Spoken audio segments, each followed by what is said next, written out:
പ്രതിപക്ഷം ബഹിഷ്കരിച്ചിരിക്കുകയാണ്. അവരെല്ലാ കാര്യത്തിനും കഴിഞ്ഞ 4 വർഷക്കാലമായിട്ട് ബഹിഷ്കരണമാണുള്ളത്. ഇടതുപക്ഷ ജനാധിപത്യ മുന്നണി ഏത് നല്ല കാര്യം പ്രഖ്യാപിച്ചാലും അപ്പോൾ ഉടനെ തന്നെ പ്രതിപക്ഷ നേതാവ് ഞാൻ ബഹിഷ്കരിച്ചിരിക്കുന്നു. ബഹിഷ്കരണമെന്ന് ഉറങ്ങുമ്പോഴും ബഹിഷ്കരണമെന്ന് പറഞ്ഞുകൊണ്ടാണ് ഉറങ്ങുന്നത്.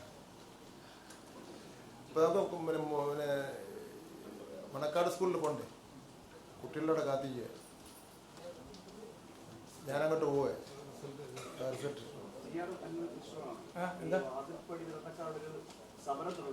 തീർന്നു. ഇന്ന് പോലെ പൈസ കൊടുക്കണം. ഇന്ന് ഓൺലൈനിൽ നോക്കിയാൽ ഇന്ന് വാങ്ങിയ റേഷൻ കുടുംബങ്ങളുടെ എണ്ണം അറിയാൻ കഴിയും. കുറച്ച് സ്ഥലങ്ങളിൽ ഇത്തരം സമരം ബാധിക്കുന്ന അവസ്ഥ ഉണ്ടായിട്ടുണ്ട്. എന്നാൽ കേരളത്തിലെ പൊതുവിതരണ രംഗത്ത് ഈ സമരം ബാധിച്ചതായി, ഈ സമയത്ത് ബാധിച്ചതായി നമുക്ക് കാണാം. 1 മാസമോ 1.5 മാസമോ എല്ലാ കടകളിലും സ്റ്റോക്ക് ഉള്ളത് കൊണ്ട് തന്നെ അരി വിതരണത്തെ ബാധിക്കില്ല. അവരുടെ ആവശ്യങ്ങൾ പരിഹരിക്കേണ്ടതാണ്. അതിനനുസരിച്ച് 2 മാസം കുടിച്ചു കൊടുക്കാൻ നടപടികൾ സ്വീകരിച്ചു. പ്രശ്നങ്ങളൊന്നുമില്ലെന്ന് വളരെ ചോദ്യം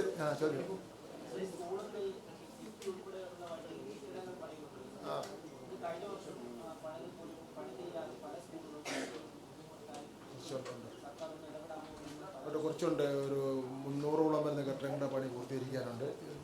അത് എന്തായാലും നമ്മുടെ ഈ വർഷം ഇതുകൊണ്ട് തന്നെ പൂർത്തീകരിക്കാം. 5 വർഷം പൂർത്തി. അത് ശരി തന്നെയാണ്. ഈ കരാറുകാരെടുത്തിരിക്കുന്നവർ പല രൂപത്തിലുള്ള പ്രശ്നങ്ങളാണ്. ഈ കരാറുകാരുടെ വേറൊരു സ്കീമിനെ ഏൽപ്പിച്ചിട്ടുണ്ട്. പിന്നെ അതിൻ്റെയൊക്കെ പ്രശ്നം ഞങ്ങൾ 2 പ്രാവശ്യം ഇടപെട്ട്, മുഖ്യമന്ത്രി തന്നെ ഇടപെട്ട് ഇതിപ്പം ഇവരെ ക്യാൻസലാക്കണമെങ്കിൽ ഇനി ഒന്നേന്ന് മുഴുവൻ നടപടികൾ തുടങ്ങണം.